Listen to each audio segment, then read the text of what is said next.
Zuercher Amplification is a highly sought-after boutique amplifier company. Each amplifier is handcrafted by Ken Zerker and his wife Lynn, right here in Toledo, Ohio. So we thought we'd learn more about where they came from, where they are now, and where they're going. Hi, I'm Ken Zerker. I'm the owner and chief engineer of Zuercher Amplification. It's a small company of just a couple of us. My wife and I build guitar amps. She's more on the cabinet and making sure the quality control is where it is. I'm the engineer and the electronics guy, make sure they sound like they should. We started this a long time ago, but I'm also a musician and use these on the job, and I come at this, from a different aspect than most engineers do. I grew up with lots of music. My father was a music teacher. We grew up in little towns, started in Mount Corey, which is near Findlay, and then moved to the big town of Defiance, and then the other big town of Norwalk, and then to Toledo here when I was 10. And I've been here ever since.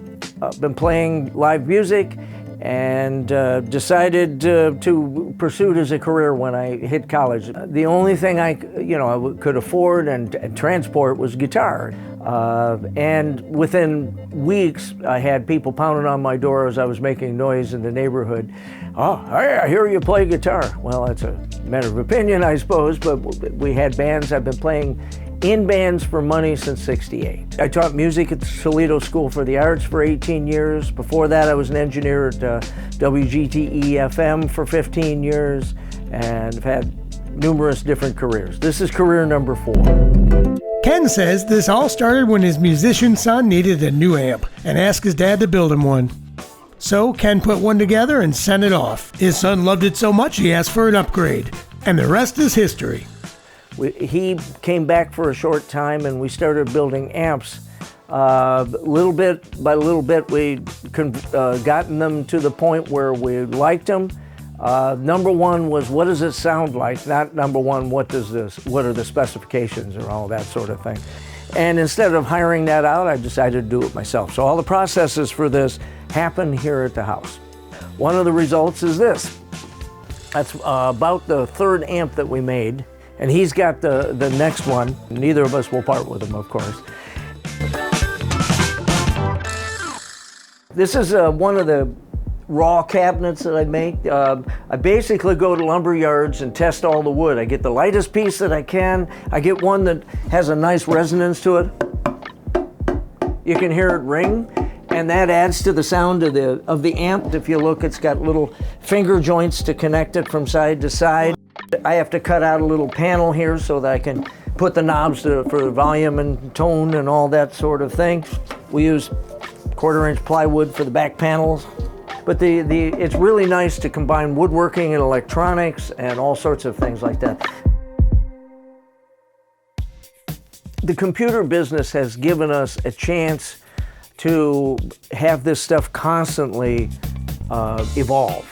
Because in the old days, Fender designed the deluxe reverb, and you couldn't change even the type of screws that were in it because it was a finished product. But these things, they evolve. If I come up with a new idea, I call the people around me and say, "I've got a mod. If you're interested, I can do some updates for your amp." And they, "Sure." So they bring them over, and I change two little parts, and everybody's happy.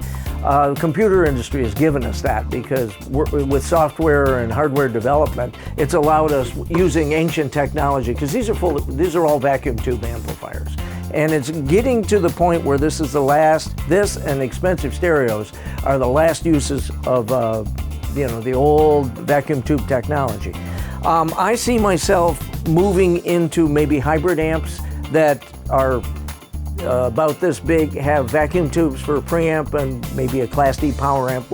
We're already seeing that in the bass amp business, and I think there's market for that in the guitar amp business. So what is it about music that keeps Ken coming back? It's in my blood. It's all I want to do. And I've had to stand back and say, well, how am I going to raise a family, and how am I going to feed myself and still be a musician? We're able to do this on weekends or in evenings, or sometimes do this during the day and work overnight, that sort of thing, so that we can still pursue our music passion. There's always something new in music, and that's not just the business side of it, but, oh, look, I just discovered a 7/9 chord, you know, and look where they used it in this song, and I think I'm going to write something that uses that chord. I'm a bit, I approach music as an engineer more. I like to know what's inside the music.